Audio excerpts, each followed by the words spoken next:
ነገ የካቲት 29 ልምረው ያላዘጋጀሁትን ደጅሽን አላስረግጠውም የተባለች በጸሎትሽ የተማጸነ ሁሉ ባለጤና ይሁን።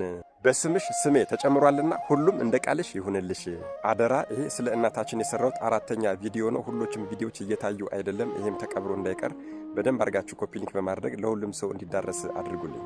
ነገ የካቲት 29 ልምረው ያላዘጋጀሁትን ደጅሽን አላስረግጠውም የተባለች ለ40 ዓመት ለ40 ዓመት በድንግልና ከባለቤቷ ከሰማዕቱ ከቅዱስ ዘርዓ ክርስቶስ ጋር ሲኖሩ ሊቀ መላእክት ቅዱስ ሚካኤል እርሷን፣ ሊቀ መላእክት ቅዱስ ገብርኤል ደግሞ ባለቤቷን እርሱን ክንፎቻቸውን እያለበሷቸው እንደ ሊቀ ጳጳሳት ቅዱስ ዲሜጥሮስና እንደ ባለቤቱ እንደ ቅድስት ልዕልተ ወይን በድንግልና የኖሩ ለ40 ዓመት ከባለቤቷ ጋር በድንግልና ስትኖርም ቆማ ስትጸልይበት የነበረው ቦታ ላይ ፈዋሽ ጸበል የፈለቀላት። ይሄ በጸሎቷ የፈለቀ ፈዋሽ ጸበልም ብዙ ችግሮችን እየፈታላት ምድራዊ ችግሮችን እያስወገዳላት የሚገኘው በአንድ ቀን በሽሚዛና በሰንሰል ግድግዳዋን በአይጥ ሐረግ ደግሞ ማገሯን አድርጋ በአንድ ቀን ቤተ መቅደስን በእጇ ሰርታ የጨረሰች ከጠፋች ብዙ ዓመት ያስቆጠረችውን ጥንታዊቷንና አስደናቂዋን ራማ ኪዳነ ምሕረትን እንደገና የመሰረተች በአጼ ሱስንዮስ ዘመነ መንግስት ካቶሊኮችንና ንጉሱን በማውገዝ ለእምነቷ ጠበቃ የቆመች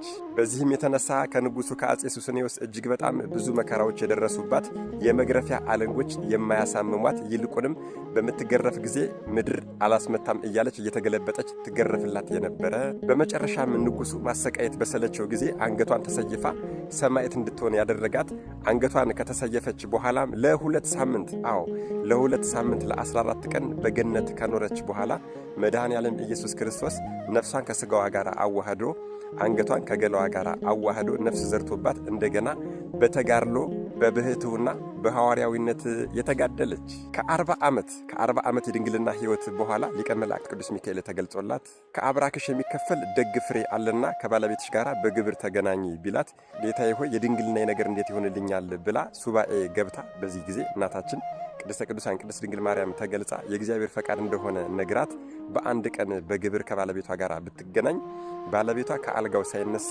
እጅግ በጣም ይገርማል።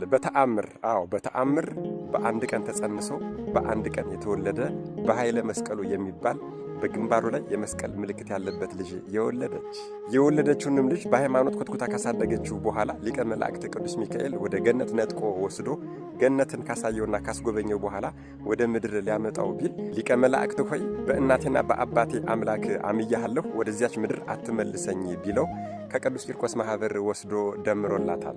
ይህች ኃያል ሰማዕት ሐዋርያዊትም ነበረችና በላይተሰብ ወደሚባሉ ሀገሮች የሰውን ስጋ የሚበሉና የሰውን ደም ወደሚጠጡ ሀገር ሰዎችም ሄዳ የሰውን ስጋ መብላት ኃጢአት እንደሆነ አስተምራ እንዲተዉ በማድረግ የክርስትና ጥምቀትን እንዲነሱ ካደረገቻቸው በኋላ እነዚህ ሰዎች ምንም አይነት ነገር በልተው አያውቁምና ምን እንበላለን ቢሏት ስንዴን በአንድ ቀን ዘርታ በአንድ ቀን አብቅላ በአንድ ቀን አሽታ በአንድ ቀን አድርቃ በአንድ ቀን ወቅታ ለምግብነት እንዲደርስ አድርጋ በእጇ አዘጋጅታ ስታቀምሳቸው እንደ ማርና እንደ ወተት የሚጣፍጥ ሆኖላቸው ያንን የሚመገቡ ሆነውላታል። ይህች ቅድስት ሰማዕት ጌቴና አምላኬ በተቀበረበት በጎልጎታ መቃብር እዛ ተጋድዬ እዛ ኑሬ እዛ እሞታለሁ ብላም ወደ ኢየሩሳሌም ሄዳ ነበር። ነገር ግን ለ7 ዓመት ከኖረች በኋላ ልዑል እግዚአብሔር አንቺ የምትገኝበት ስምሽ የሚጠራበት ቦታ አለና ወደ ሀገርሽ ተመለሽ ብሏት በሊቀ መላእክት በቅዱስ ሚካኤል መሪነት ወደ ኢትዮጵያ መጥታ ወደ ፍላቄት ማለትም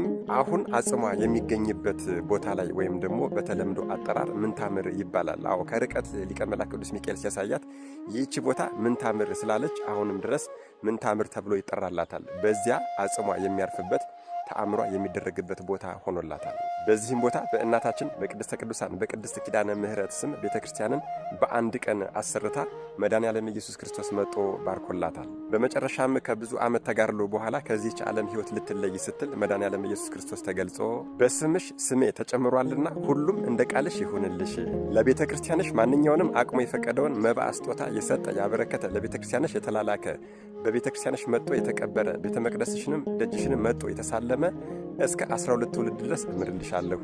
በአንቺስ ለጸለይና ለተማጸነ አንቺን ለወደደ ሰው ሁሉ ረድኤቴና በረከቴ በቤቱ ላይ ይትረፍረፍ። በቤቱ ላይ ብቻ ሳይሆን በእርሱም በቤተሰቦቹም በዘመዶቹም ላይ ይትረፍረፍ። በአዝመራም ላይ ስምሽን በጠሩ ጊዜ የለመለመ ይሁን። የገድልሽ የተአምርሽ መጽሐፍ ባለበት ቦታ ሁሉ እርኩሳን አጋንንት አይቀርቡም። በጸሎትሽ የተማጸነ ሁሉ ባለጤና ይሁን። በእውነት ስምሽን የጠራ አንቺን የወደደ የተከበረ ነው። የገድልሽን መጽሐፍ የጻፈ ያጻፈ፣ የሰማ ያሰማ፣ የተረጎመ ያስተረጎመ፣ በአንቺ ስም ለተራበ ያበላ፣ ለተጠማ ያጠጠ፣ ለታረዘ ያለበሰውን ሰው ኃጢአቱን በሙሉ አስተሰርይለታለሁ። ስለ ድካምሽና ስለ ሰማዕትነትሽም 7 አክሊላትን አቀዳጀሁሽ።